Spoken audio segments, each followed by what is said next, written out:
দিশেহারা হয়ে গেছে, কি করবে বুঝে উঠতে পারছে না আজকে টেবিলে।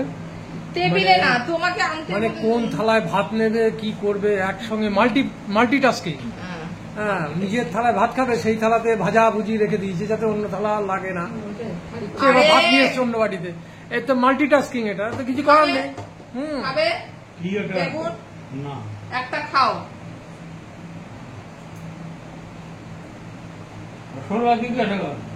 রসগোল্লা তোমার খাওয়ার নিষেধ, তাই কেন জিজ্ঞেস করবো আমি? কেউ বলেন বলে এক কাপটা সপ্তাহে খেতে পারবে, ম্যাডামকে আমি খাবো না তো, আনলে তো তখন দেখে উঠে যায় নাকের তলা। আসলে খেয়ে নেবো। এই যে তুমি বেগুন খাবে, তুমি বেগুন খাবে, তাহলে সমুর জন্য রেখে দিই। এই বেগুন ভাজা, কুমড়ো ভাজা ছেলের জন্য। তুমি খাবে কুমড়ো ভাজা? এক আধটু না, কতটা খাবে সেটা বললাম তো। খাবে আলু ভাজা? আলু ভাজাটাই আমি খাবো। লোককে বকে ঝোকে খাওয়ানো হচ্ছে, তুমি খাবে? খাবে না, খাওয়াতে খেতে হবে। না হলে ওখানে বলছে বকে ঝোকে খাওয়াতে যে বয়স্কদের খেতে দিচ্ছে না, কিন্তু বয়স্করা যে খেতে চাইছে না সেটা কেউ বুঝছে না, সেটা কেউ বুঝতে পারছে না, সেটা কেউ বুঝছে না। এই জন্য তথ্য প্রমাণ সহ। এই যে তাহলে ভাজার মধ্যে ছিল বেগুন ভাজা, এই যে বেগুন ভাজা, লঙ্কা ভাজা, কুমড়ো ভাজা আর আলু ভাজা। তারপরে পড়লো গিয়ে এই কচু। কচুটা কালকে ছিল, সেই কচু।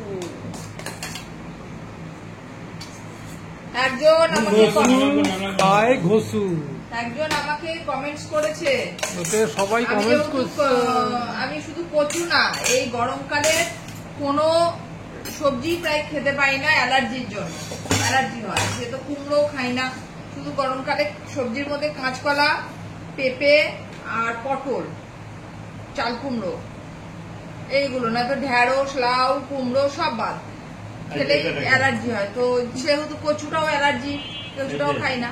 তো এক বন্ধু লিখেছে কালকে খাবেন, ঝগড়াটে তো, তাই জন্য কচু খেলে গলা চুলকায়। তো তাকে বললাম ঠিক বলেছো, বাবার, আমার, মায়ের সবারই গলা চুলকায়, আমরা সব চুলকায়। আর যে বলেছে সে কিরকম পিন মারছে, তাহলে সে কি? আমার প্রশ্ন সেদিন কালকে থেকে ওটাই ছিল, তাহলে সে কি?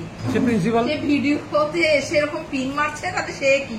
সে তাহলে প্রিন্সিপাল, সে ঝগড়ার প্রিন্সিপাল, তা আমি বললাম ভালো, আপনার হেভি বুদ্ধি ভাই। আমার ডাক্তারি খেতে না করেছে ওইভাবে। তার মধ্যে আলু ভাজা ভালোবাসি, তবে সব আলু ভাজা না, এরকম টাইপের আলু ভাজা হলে খাই, নয়তো খাই না। আর হলো এই আমার শসা, খাবি দুটো?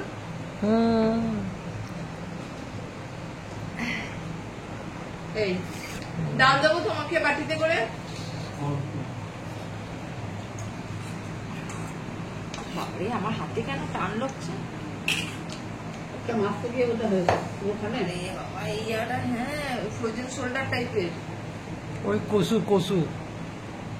কচুর জন্য। আর এই তো গেল। আর বাবারে, এটা হচ্ছে পেঁপে বড়া তুলে, মটর ডালের বড়া তুলে এই পেঁপে তরকারিটা করে। এটা ভীষণ ভালো লাগে খেতে, পেঁপের এই আইটেমটা। এটা মা স্পেশাল, এটা মাই করেছে, করে কিন্তু খুব খাটনির কাজ। মাকে দেখাচ্ছে। এ পেঁপের কোনো আইটেম আমার ছেলেরা খায় না, শুধুমাত্র এই আইটেমটা খায়, কিন্তু এটা খুব কঠিন। মাকে বললাম, মায়ের হাত কেটে গেছে, করতে হবে না, আমার লাগবে না, তোমার হয়ে যাবে। দাদা ডাল আর ভাজা পেয়েছে, আর লাগলে পরে নেবো। আবার কেউ বলে বসো না, দাদাকে না দিয়ে খেয়ে নিলাম। আমাদের বাড়িতে ওই নাই, যদি কাউকে না দিয়ে খাওয়ারই হতো তাহলে একসঙ্গে টেবিলে বসতাম না। এই মিনিমাম বুদ্ধিটা মানুষের নেই, তাহলে সবাইকে আলাদা আলাদা ঘরে আলাদা আলাদা ভাবে খেতে দিতাম। আমাদের বাড়িতে সবাই যে যার মতন খায়, কোনো কিছু বাদ নেই। কি তারপরে তো বাকি এগুলো কি হলো? এইটা কি বলছি তো, এটা টক, আর এটা তো পেঁপের তরকারি, আর আমাদের দই আছে।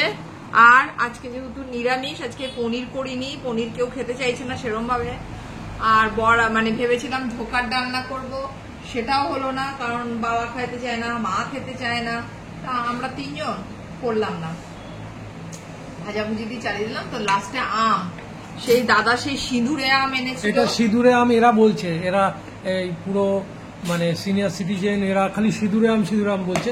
আর বাজারে গিয়ে আমাকে যখনই জিজ্ঞেস হয়েছে এটা কি আম, আমাকে বলছে গোলাপ খাস। হ্যাঁ, তোমাকে তো গোলাপ- এরা কনফিউজ করে দিয়েছে আমার না, না, এরা যে এটা confuse- গোলাপ খাস না সিঁদুরে আম। আমি আরে, বুঝতে পারলাম এরা না। confuse- এখানে বাজারে এটা গোলাপ খাস বলে বিক্রি হচ্ছে, ব্যাস। আরে, শোনো কথাটা, এবার শোনো, তুমি তো তোমারটা বললে, আমি কি তোমাকে ভুল বলেছি? আম বাবু বললো সিঁদুরে আম, আমিও জানতাম সিঁদুরে আম। তো এর আগের দিন যখন আমটা আনলে, সবাইকে জিজ্ঞেস করা হলো এটা কি আম একটু বলবে, সবাই কমেন্টে দিয়েছে এটা সিঁদুরে আম, সবাই কমেন্টে দিয়েছে। কারণ আমি বহরমপুরে গিয়ে সেখানে গোলাপ খাস কাকা খাইয়েছিল অন্যরকম, আর বলেছিল গোলাপ খাস। আর তখন আমি কাকাকে প্রশ্ন করেছিলাম, তখন ছোট, প্রশ্ন করে গোলাপের মতো গন্ধ বেরোচ্ছে না তো, এই কোশ্চেনটা করেছিলাম। আর ভেতরটা এরকম ম্যাজে ছিল, সেরকম সেটা থেকে এরা বলছে। কিন্তু এটা নর্মালি চলতি কথা, আমিও জানতাম সিঁদুরে আম, ব্যাস। এবার এরা বলছে সেটা বলছে, তাহলে বলছে, কিছু বলার নেই। তা এই হচ্ছে আজকে আমের সঙ্গে দুপুরের লাঞ্চ মেনু, স্পেশাল আমের সঙ্গে। যে যে আম খাবে খাবে, যে যে খাবে না কিছু খাবে না। এটা তো শশা তো আমার রোজ থাকে, শশা দইটা তো রোজই থাকে, বাড়িতে থাকে। শশা তো আমিই বেশি খাই, সবাই জেনে গেছে ওটা। সবাই ভাত একটুকুনি খাই, না খাই, তাতেও ওয়েট বেড়ে যাচ্ছে। বাড়বে হরিণী তো খেলেও বাড়ছে। বাইরের কোনো প্রোডাক্ট আমরা খাই না, মানে খুব 9 মাসে 6 মাসে। ওই জন্যই বাড়ছে। বাইরের প্রোডাক্ট খেতে হবে, তেলে বাইরের ভাজা, রান্না খাই আমরা। বাইরে তেলে ভাজা খাও প্রচুর পরিমাণে, সব দেখবে এই আর চেহারা হয়ে যাবে। এমনকি আমার 2 ছেলেই ছোট থেকে এমন অভ্যস্ত হয়েছে, ওরাও বাইরের খাবারের উপর কোনো ইন্টারেস্টই নেই। মা বানিয়ে দেবে, মা বানিয়ে দেবে। এটা একটা ভালো গুণ গো, বাইরের খাবার খেতে না করছে। ঠিক তো, বাইরের খাবার খেতে না করছে। হ্যাঁ, ডাক্তাররা বলছে তো। এই যে তুমি যে ডাক্তারটার কাছে যা, কি নাম জানো ভদ্রমহিলা? আবার যাও, মনে আসছিল ভুলিয়ে দিল। তো ডাক্তারের কাছে যেতে হয় কেন?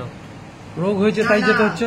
উনিও একজন তাহলে ওইগুলো না খেয়ে রোগ হয়েছে, এবার ওগুলো খেলে রোগ হতো না, তাহলে যেতে হতো না। ওখানে একটা ছেলে এসছে, হার্ডলি 27-28 বছর বয়স হবে। ছেলেটার প্রেশার, সুগার সব হয়ে গেছে। তো বলছে তুমি কি খাও তোমার? এবার ওর মা বলছে ও বাইরের জিনিস খুব খেতে ভালোবাসে, বাইরের জিনিসই বেশি খায়। ঠিক আছে, ওটাই খাও, প্রেশার সুগার কমবে না তোমার, যাও। গুড, ব্যাস, এই তো ভালো ট্রিটমেন্ট। বাইরের খাবার খেতে বলছে। ঠিক। ফ্যাট দেখতে লোক এসছে, ওই দেখো। দেখো বড়া বেছে বেছে নিচ্ছে, এই দেখো, এই দেখো সব বড় বড় বলছি, বড়া নিচ্ছে, দেখো সব সবজি এখানে বড়াগুলো বেছে বেছে নিচ্ছে, বুঝতে পেরেছো? এই দাদা খাচ্ছে,